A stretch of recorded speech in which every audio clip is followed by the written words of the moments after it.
parada é a seguinte, ele vai destruir a carreira do Vinícius Júnior? Ele quem? Xabi Alonso. O vídeo é do canal Minuto 93. Agora que o Ancelotti veio pra gente, pra seleção brasileira, como que vai ser, o que vai ser do Vini lá no Real Madrid? 25-26 sequer começou e o Real Madrid já mandou um recado pro mundo do futebol. Estamos prontos pra virar mais uma página gloriosa da nossa história. E a principal canetada nessa nova era vem direto do Xabi banco de Alonso. reservas. Xabi Alonso é o novo treinador dos O bom filho a casa torna, né? merengues. Xabi Alonso, and he was coached by Guardiola in Bayern, by myself in Real Madrid, by Ancelotti in Real Madrid. I think Xabi has... Caraca. É, só homem fraco, né? Só qualquer coisa. Assim, nunca foi jogador do Maurício Barbieri. Também é uma dessas mentes, assim, que eu acho que tá nessa mesma prateleira. Mas tá bom, ele tem uns nomezinhos legais. conditions to be a very good coach. Ele mesmo, o volante do passe cirúrgico, o cérebro daquele meio-campo e que se tornou ídolo da torcida do Real Madrid. E aí começam a surgir perguntas, né? Como que vai ser esse Real Madrid do Xabi Alonso? Porque hoje o Real joga uma coisa diferente do que pensa o Xabi Alonso. E principalmente o que será do Vinícius Júnior com o Xabi Alonso, que é outro jogador que também tem características que fogem muito do jogo que o Xabi Alonso pensa sobre futebol. E aí, será que vai dar certo? Será O Vini vai se adaptar ao Xabi, o Xabi que vai se adaptar ao Vini? Qual das duas opções? que esse match entre Vinícius e Xabi Alonso vai funcionar? Quais os riscos? Pessoal, mas antes uma pausa aqui pra eu te falar da Flash Score. A Flash Score é aquele aplicativo que eu uso pra saber as estatísticas de futebol e você pode usar também de graça, tá ligado? Lá você consegue ver as notas dos jogadores do jogo que você quiser. Você pode ver se você concorda com a nota ou não. E aí você pode testar até a sua própria avaliação. Pô, achei que fulano foi bem hoje, deixa eu ver a nota dele. Além disso, tem também lá os placares ao vivo, as informações, tudo que você precisa saber, tudo de melhor no aplicativo de fute. Tudo isso de graça. Link pra download aqui na descrição. Funciona para iOS, né, que é iPhone, funciona para Android, funciona para uma batata, certo? Se você usa uma batata como celular, funciona também. Enfim, link aqui na descrição. Baixa aí e agora vamos voltar pro nosso vídeo. É nóis. Minuto 93. Salve, rapaziada, Geek na voz. E antes da gente comentar o que pode vir a ser o Xabi Alonso no Real Madrid e principalmente o Vinícius Júnior, porque esse é um tópico que eu tô vendo pouquíssimas pessoas comentarem, mas que eu acho muito importante, a gente tem que lembrar do que o Xabi Alonso fez no seu trabalho mais recente pelo Bayer Leverkusen. Vale lembrar que Alonso Que foi pegar o Bayer Leverkusen no momento que ninguém dava nada pelo time e ser campeão invicto do campeonato que existe nele, Bayern de Munique. Não é pouca coisa não, não é pouca coisa não. iniciou, né, sua carreira como treinador na base do Real Madrid. Fun fact, que eu acho que eu vi quem falar. Acho que foi o Beckler, não tenho certeza. Bayer Leverkusen é escrito diferente de Bayern de Munique. Tem um N a mais, a menos ali. No caso, o Leverkusen tem um N a menos, tá ligado? E esse Bayer, que não tem N, é Bayer, é por causa da indústria farmacêutica de lá. Sabe, é o nome da indústria. Então é isso aí, é a Neoquímica Arena deles, tamo junto. Madrid e depois foi para Real Sociedad e posteriormente ele pousou na Alemanha em Bundesliga com Bayer. É que no caso lá, tipo assim, a indústria lá que fez o time, tá ligado? Não é só name rights igual Neoquímica, então o exemplo é meio merda. Mas enfim, quis só fazer uma gracinha aqui pra ficar mais fácil. Leverkusen. E ele fez uma trajetória que parece coisa de videogame. Ele pegou um time que estava afundado no rebaixamento praticamente, que era o Bayer Leverkusen, conseguiu tirar o time do rebaixamento e ainda por cima, na temporada seguinte, conseguiu vencer uma Bundesliga pra cima do Bayern de Munique de forma invicta. É um roteiro muito foda. É um roteiro muito foda. É que teve aquele 3-0 na final da Europa League que, né, ficou meio feio e tal. Tipo assim, pô, deixou pra perder na final e tomou 3-0. Mas de qualquer jeito, pô, o time dele era mágico. Era aquela parada de... Nossa, inclusive, o Xabi Alonso tá no Real Madrid, né? Pô, o Leverkusen era o time do nunca perde. Que toda hora tava perdendo, aí chegava, sei lá, nos 98 fazia o gol da virada. Esse maluco tá indo pro Real Madrid. O Real Madrid, das viradas em Champions. Vai ser interessante, vai ser interessante. Isso daí é roteiro de Hollywood. Mas não foi apenas uma sequência de vitórias, né? Foi uma transformação profunda, baseada em conceitos modernos, intensidade e inteligência tática. O Leverkusen do Alonso era um time que controlava a posse como ninguém. O time sabia quando acelerar, quando acalmar o ritmo e fazia isso sem nunca perder o controle emocional ou tático do jogo. E o resultado disso nós vimos perfeitamente, né? Um futebol encantador que deu muito sucesso e que ainda por cima tem o tal do pacto, né? É um plus a mais do Xabi Alonso que pode dar certo no Real Madrid. Requisito número 1 para ser treinador do Real Madrid é ter pacto. E isso o Alonso tem. Cara, que doideira, é verdade. Esse maluco tá indo Se pro você Real. tá pensando em um time que só toca a bola pro lado, né, o estilo tic-tac, sem objetividade, pode esquecer, cara. O Alonso, ele aprendeu com o Pep Guardiola no Bayern, é verdade, mas criou sua própria versão de futebol posicional. Assim, nada a ver com o assunto, mas um pouco tem a ver, assim. O Xabi Alonso não envelhece, né? Pô, ele tem a mesma cara de quando ele jogou a Copa de 2010 na África do Sul, inclusive foi campeão. Ele é a mesma pessoa. Assim, ele não envelhece nada. É um jogo mais direto, mais agressivo, mais dinâmico. A bola circula, é claro, só que com intenção. O Iniesta também não. O Iniesta em 2010 ele já tinha 50 anos. Hoje, em 2025, ele segue tendo 50 anos. Sempre buscando abrir espaços, atrair marcação e romper linhas. Tudo isso com uma movimentação sem bola que parece coreografada, velho. E tem a famosa entrevista do José Mourinho, né? Dizendo que o Xabi Alonso poderia ser um dos grandes técnicos, que ele tinha tudo pra marcar uma era no futebol moderno. Porque se a gente para pra pensar, o Xabi Alonso, enquanto jogador, ele passou pelas mãos dos maiores treinadores da história do futebol, talvez. O Xabi Alonso foi treinado pelo José Mourinho, Pep Guardiola e o Carlo Ancelotti. Assim como o Guardiola foi treinado pelo Cruyff, né? Então tem essa parada geracional aí que vai passando e Ele tal. absorveu o conhecimento de 3 dos maiores técnicos da história do futebol. Ele tem tudo, velho. Sim, Geek, mas agora vamos para o presente, temporada 25-26, que é o Xabi Alonso como novo técnico do Real Madrid, que inclusive no momento que eu tô gravando esse vídeo, ele acabou de ser anunciado. Será que ele vai colocar o esquema tático acima dos jogadores? Ou então os jogadores acima do esquema tático? Como que vai funcionar? Como que os jogadores vão se adaptar ao novo jogo do Alonso? Ou vice-versa, como que vai acontecer essa bagunça aí? E principalmente, o que será de Vinícius Júnior? Pois, como eu disse, o Leverkusen do Xabi Alonso não era apenas um time que vencia, era um Leverkusen que encantava, controlava, que fazia o adversário correr atrás da bola e atrás do placar. O sistema preferido do Alonso era o 3-4-2-1, mas não se engane, tá? Era um esquema extremamente flexível, quase camaleônico. A equipe se moldava. Então, já fico muito em dúvida se ele já vai chegar metendo um louco desse no Real Madrid ou se não, vai jogar normal, tá ligado? 4 na linha defensiva e tal, eu fico bem o adversário sem nunca abrir mãos dos seus princípios. Inclusive, na última temporada pelo Leverkusen, o Xabi Alonso ele mudou a formação diversas vezes, né? Jogou com linha de 4, linha de 3, com alas, sem alas, com 2 atacantes, com 3, enfim, a gente vai comentar sobre isso em breve. Mas a saída de bola sempre com 3 homens, geralmente com o lateral se juntando aos zagueiros, mas nada de chutão pra frente, tá? É construção de pé em pé. Os laterais, nesse caso os alas ultra ofensivos, como Frimpong e Grimaldo, que jogavam quase como pontas, deram muita versatilidade. Então, o Arnold conseguiria fazer essa ala? Talvez sim. O Mendy consegue do outro lado? Ou vai ter, tipo assim, sei lá, um meio-campista que vai fazer a ala? Não sei. Ou o Vini vai virar ala? Não sei, vamos ver. O time do Alonso. Eles davam largura e profundidade, esticando a marcação rival. E a posse era com propósito, né? Nada de toque de lado infinito. O Leverkusen... O Mendy é mais defensivo. Então, é aí que tá o B.O. Eu não sei se, tipo assim, a gente vai forçar o Mendy, como se eu fosse o Real Madrid, tá ligado? Eu sou o Florentino Pérez, muito prazer. Você tem 16 anos? Vou te comprar.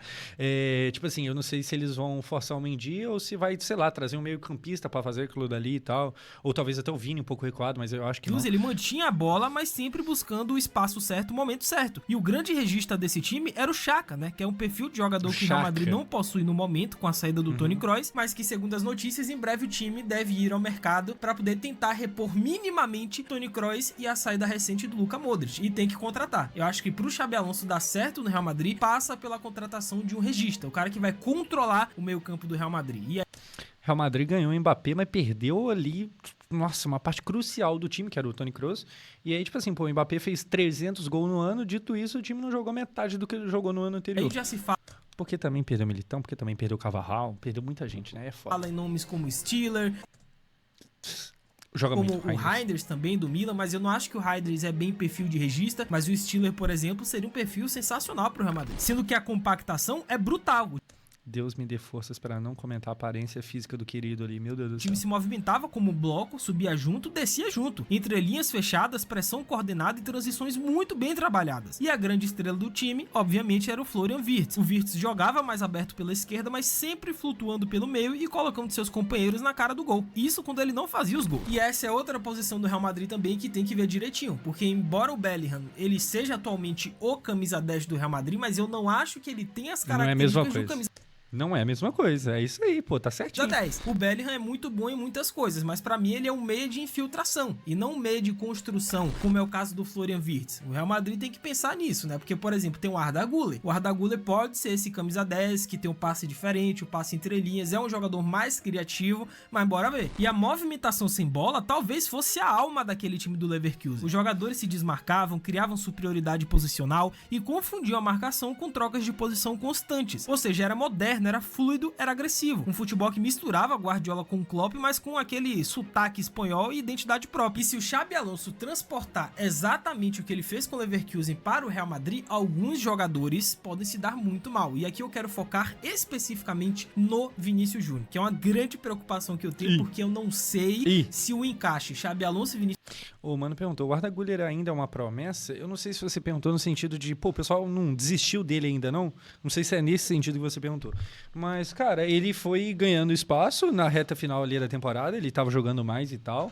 Ele ainda é bem novo, a tendência é que ele jogue cada vez mais, tá ligado? O moleque é bom, o moleque é bom, o moleque é bom. Vinícius Júnior vai ser tão natural. Mas se liga. Cara, Vinícius Júnior, a gente sabe, é jogador de explosão, é drible, é corredor pra atacar espaço. Ele gosta de jogar aberto na esquerda, partindo pra cima, ganhando no 1 contra 1, né? O famoso X1. Mas se o Xabi Alonso trouxer pro Real o mesmo esquema que usou no Leverkusen, esse espaço do Vinícius pode simplesmente sumir. No 3-4-2-1, por exemplo, quem faz a largura do campo são os alas, que tem a missão de abrir o jogo e ir até a linha de fundo. Nesse caso, Grimaldo e Frimpong. E adivinha? Esse cara nesse sistema não é o Vinícius. Ele teria que ser um segundo atacante, né? Um jogador mais por dentro, dividindo espaço com caras como Mbappé e Rodrigo. E o resultado? O Vini pode mudar o jogo dele ou ele pode acabar ficando encaixotado em um espaço que não favorece suas maiores armas. Cara, Vinícius é jogador do... É que assim, seria loucura imaginar que o Real Madrid não, sei lá, teve essa conversa com o Xabi Alonso antes. Tá ligado? Não, só vem aí e faz aí o que você quiser, nós estamos juntos, tá ligado? Não, mas... Pô, provavelmente isso foi discutido. Drible, é do 1 contra 1, ele precisa ter espaço. Você encaixotar Vinícius em zagueiros, eu não sei se é uma boa alternativa. Tudo bem que na temporada passada, por necessidade, o Ancelotti teve que colocar o Vinícius mais centralizado, né? O Vini contra o City, contra o Bayern, chegou a jogar de falso 9, por exemplo. Mas a gente sabe que esse não é o 100% do Vinícius, cara. O Vinícius é jogador do drible, do mano a mano, sabe? De bagunçar a defesa. Ele precisa ter um certo espaço, um certo campo pelo lado esquerdo. E com o Xabi Alonso, se ele utilizar o mesmo esquema do Leverkusen, talvez o Vinícius não tenha mais isso, e é preocupante. E o Vinícius precisa dessa liberdade, né? Porque o Vini, ele se tornou esse craque que é hoje graças ao Ancelotti, que deu toda a liberdade do mundo pro Vini e um pouco de espaço para ele correr. Já o esquema do Alonso é mais compacto, é mais próximo um do outro e bola de pé em pé. Jogadores como o Vinícius, por exemplo, não querem a bola no pé, eles querem a bola no espaço, eles querem correr. E hoje o Vini é o dono da faixa esquerda do ataque, né? E com o Ancelotti ele tem liberdade para flutuar, receber no pé e acelerar. Mas sob o comando do Xabi Alonso, pode ser que essa liberdade diminua. E se ele virar só mais um nesse esquema desse ataque estrelado, com menos bola, menos espaço... Cara, se for o caso, vai ser o momento da gente ver primeiro se o Xabi Alonso consegue resolver essa questão ou se o Vini consegue resolver essa questão. Pô, fui tirado do que eu era especialista, tá, como é que eu me viro? Eu vou bem em outra função, em outra posição, que é parecida, mas não é exatamente a mesma? Ou não, meu futebol desapareceu?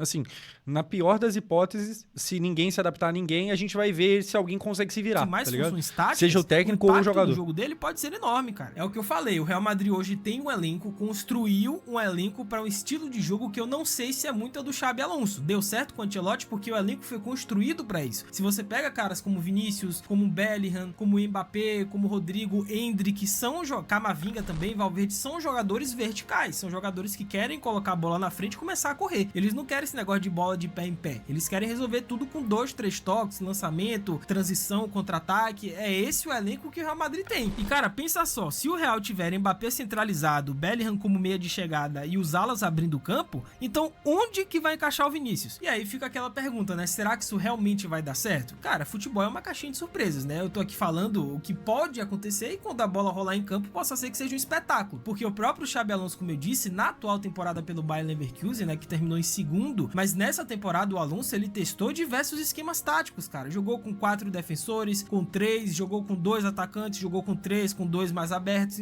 Assim, a variação tática do Xabi Alonso é impressionante. Ele pode trazer isso pro Real Madrid e ainda beneficiar o Vinícius. Mas uma coisa é certa, o estilo de jogo do Xabi Alonso exige ajustes e nem todo mundo se adapta rápido, né? Ainda mais quando se trata de um jogador que já tem um papel definido, consolidado e brilhando. E no fim das contas, o Real Madrid vai precisar responder uma pergunta séria. Vale a pena mudar tudo tudo pra manter o Vinícius brilhando? Ou o Vini é quem vai ter que mudar? O que vocês acham, tá? Comenta aí embaixo que eu quero...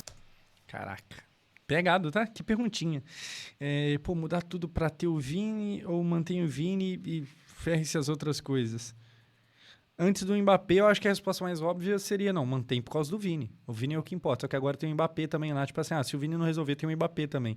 É complicadinho, tá? Complicadinho. Quero saber a opinião de vocês. Mas não para por aí não, tá? Porque tem outros problemas envolvendo o Xabi Alonso e o Real Madrid e esse elenco que eu tô vendo pouquíssimas pessoas comentarem. Porque a sorte do Xabi é que ele chega em um momento em que o elenco do Real Madrid possui peças melhores que o Leverkusen. E o próprio Florentino já está se movimentando no mercado para oferecer mais ferramentas. Na defesa, ele tem zagueiros que sabem jogar com os pés, né? Como Rudiger, Militão, Alaba, Asensio agora, né? Da base. A nova contratação, que é o Hausen, que é outro jogador também que é uma joia da Espanha e que tem pés brilhantes. O moleque sabe jogar com os pés muito bem. E o Alaba, eventualmente, ele pode se juntar a um dos volantes, né? Cara, bom canal, tá? Bom canal. Como ele já fez inúmeras vezes na Áustria. E outra coisa interessante também é a voadora no like embaixo. Cara, aproveita que temos muito que comentar de Xabi Alonso nesse vídeo. Deixa a voadora no like, se inscreve no canal, ativa o sininho, segue o Geek no Insta, tá? Que vai estar aparecendo aqui. Eu tô postando conteúdos exclusivos do Minuto 93 lá no Insta. Então faz tudo isso que é nóis. Nice. E em relação às opções de alas, o Real contratou o Alexander-Arnold, que pra mim é um craque com a bola nos pés, embora defensivamente não seja muito bom, mas o Arnold jogando de ala, com menos obrigações defensivas e servindo o Vinícius e Mbappé é algo que vale a pena ficar de olho. Sendo que ainda tem um Carvajal retornando de lesão, né? Tem que ver como que ele vai voltar após a lesão grave no joelho, mas que vai ser um backup, vai ser um reserva pro Alexander-Arnold muito interessante, cara. É um pouquinho melhor do que, assim, a situação onde o seu titular é o Arnold e o seu reserva é o Carvajal, é um pouquinho melhor do que a situação que estava a temporada passada, que o titular era o Lucas Vazquez. Melhorou um pouco. E do lado esquerdo você tem o Mendy, que eu não acho que o Mendy ele possa jogar como ala, eu acho que o Fran Garcia tem mais características mas também, né, lá grandes coisas. De ala do que o Mendy. Talvez o Mendy ele seja um terceiro zagueiro nesse esquema do Xabi Alonso. Só que o mais importante é que o Real Madrid está prestes a fechar a contratação de um cara que aí sim é um jogador que ofensivamente é muito bom, defensivamente é excelente, chegou a anular o Lamine Yamal diversas vezes, que é o Álvaro Carreras, jogador do Benfica que está próximo a se juntar ao Real Madrid. Esse cara joga muita bola. É jovem, tem 22 anos, tem um ótimo manejo de bola, pode se juntar a um dos volantes, tem uma saída de bola excelente, chega muito bem à linha de fundo, de olho no Carreiras. Sendo que o Real Madrid, se ele quiser, ele pode ativar a cláusula de recompra do Miguel Gutierrez, que é um jogador, né, um ala barra lateral que hoje joga no Girona e que ele tem jogado muita bola, cara, seja como ala, como lateral ou até se juntando a um dos volantes. É um daqueles jogadores que tem ótimo manejo de bola. É um lateral que parece que tem alma de volante, porque ele é muito bom com a bola nos pés. Defensivamente nem tanto, mas com a bola nos pés o Miguel ele é muito bom e fica de olho nisso aí. O meio em campo então é praticamente um laboratório de craques, né? O Bellingham já mostrou que pode ser o novo rosto do clube, tem Tchouaméni e Camavinga que trazem força física, velocidade, qualidade, tem um teto de evolução muito alto. O Valverde é a alma desse time, é o motorzinho incansável, e tem o Arda Güler que pode ser esse camisa 10, esse cara mais criativo que eu falei do último passe. Só que aí tem alguns problemas, como eu disse anteriormente, né? O Bellingham, embora ele seja muito bom e um dos melhores do mundo, mas na minha opinião ele não é camisa 10. Ele não é esse jogador. Ele definitivamente não é o Florian Wirtz, que inclusive Liverpool, né? Não é. O Bellingham, tipo, é muito bom, mas são coisas diferentes. Um jogador extremamente criativo, que tem aquele passe absurdo que vai deixar Vinícius e Mbappé na cara do gol o tempo inteiro. Eu não acho. Pra mim, o Bellingham, ele é um meia de chegada, de infiltração, que você lança uma bola na área e ele vai aparecer atrás do zagueiro pra fazer o gol. É assim que ele se destacou na temporada passada. E o Arda Güler, esse sim, esse pode ser um camisa 10, é um jogador muito cerebral, é criativo, chegam a dizer que ele é o novo Ozil do Real Madrid, porque ele tem um passe diferente, ele tem Calma. Esse passe entre linhas, ele enxerga o jogo de forma diferente e de olho, tá? Porque o Xabi Alonso já disse que o Arda Güler é um jogador especial e que queria ele no Leverkusen nessa temporada. Queria o empréstimo do Arda Güler, mas o Real Madrid não liberou pro Xabi Alonso. Então, de olho nisso aí. E em relação ao regista, esse daí é outro ponto interessante, né? O regista, pra quem não sabe, esse cara que vai... É quem rege. Quem rege. Sabe o que é reger? Imagino que sim. Espero que sim. Sabe, numa ópera que tem a pessoa que fica... Esse é o registro. Líder da orquestra. É o cara que vai comandar o meio campo, que vai organizar, que vai ditar o ritmo, que vai dizer quando que tem que acelerar, desacelerar. O mano tá falando, pô, mas o Endrick é melhor. Gente, Endrick e... Como que ele chama? Arda Güler. tem nada a ver uma com a outra, não. Tipo assim, são funções nada com nada uma com a outra. Que era o que o Toni Kroos fazia durante muitos anos no Real Madrid. E hoje o Real não tem mais esse cara. O Modric acabou de sair, né? A despedida dele, muito emocionante, inclusive. Kroos não está mais no time e o Real Madrid precisa ir ao mercado contratar um regista, porque hoje no elenco não tem essa peça, cara. Tem um pouco ali de Dani Ceballos, mas eu não acho que o Ceballos é um jogador que tenha nível para ser titular no Real Madrid nos próximos anos. Tem que trazer o regista. E eu acho que esse nome é o Stiller, cara. O Stiller é um jogador excelente do Stuttgart. Ele é esse regista, é o cara que controla o jogo, ele tem um passe afiado, ele tem essa visão de jogo, ele tem essa organização, ele dita o ritmo. Tem que trazer o Stiller, que é o famoso Kroos feio. Então essa versatilidade toda... Não fui eu que falei. Eu tô calado. Eu não fiz um comentário. Eu tô em paz. Dá ao Xabi Alonso a liberdade para testar diferentes formações. Ele pode usar trios mais móveis, duplas mais fixas. Caraca, do nada tem um Theo Hernandes no Real Madrid, viado. O que tá acontecendo aqui? Eu perdi essa contratação, hein? Quando foi que isso aconteceu? E fazer rotações inteligentes sem perder qualidade. É o tipo de cenário que todo técnico moderno sonha, né? Que é ter peças de elite e liberdade para poder montar o quebra-cabeça como quiser. E no ataque não tem muito segredo, é Vinícius e Mbappé. Cara, com todo respeito a Rodrigo, Endrick também é outro tópico que eu vou comentar à parte, tá? Eu vou fazer um vídeo somente do que vai ser o futuro do Endrick no Real Madrid com o Xabi Alonso, mas a dupla de ataque do Alonso vai ser Vinícius e Mbappé, um pouco mais centralizado. E vamos ver como que o Alonso vai arrumar toda essa bagunça. O Rodrigo também parece que tá na porta de saída. Eu vou fazer um vídeo sobre isso também. Mas enfim, comenta aí embaixo. Vocês acham que o Xabi Alonso no Real Madrid vai dar certo? Você no lugar do Rodrigo continuava no Real Madrid, por mais que ostracizado, mas tipo ficando meio de canto, tá ligado? Ou tu sai pra tentar o protagonismo. Só que aí é aquilo, às vezes você vai sair pra, sei lá, ir pro Chelsea. Você vai viver a vida toda e não vai conquistar metade da metade do que você conquistaria simplesmente ficando no Real Madrid. Então, fica o questionamento que você vai. Certo, vai ser um flop? Comentem as expectativas de vocês que eu vou ler e responder todo mundo. Esse até a próxima, valeu, falou e fui! Cara, bom vídeo, tá? Bom vídeo. Não sei se o mano do... O Tio Geek, esse é o nome? Não sei se ele vai ver, mas caramba, bom vídeo. E é isso, eu acho que vai ter muita coisa ali que tem que ser ajustada. São estilos de jogo muito diferentes. Numa dessa vai ficar meio pegado pro Vini, vai ficar meio ruim pro Vini. Mas talvez não, talvez ele se adapte e ao se adaptar prove que, cara, ele é mais competente do que a gente imaginava. Pode ser que aconteça também. Eu acho que hoje em dia o Vini não é aquele jogador tão cru igual era antigamente, que só corria, tá ligado? Não é mais isso, então vamos ver o que vai dar disso aí. Principalmente melhorar o meio-campo. Então, o Real Madrid tá até hoje na saga de, meu Deus do céu, o Toni Kroos não tá mais aqui, o que a gente faz? Tá nessa saga aí já tem um tempo. Por enquanto, contratação para essa área não teve, mas os caras é o Real Madrid. Para do nada meter uma contratação caríssima também não custa absolutamente nada, porque eles são o Real Madrid. Eles são meio pão duro, mas se eles quiserem, eles têm dinheiro. Então, é isso.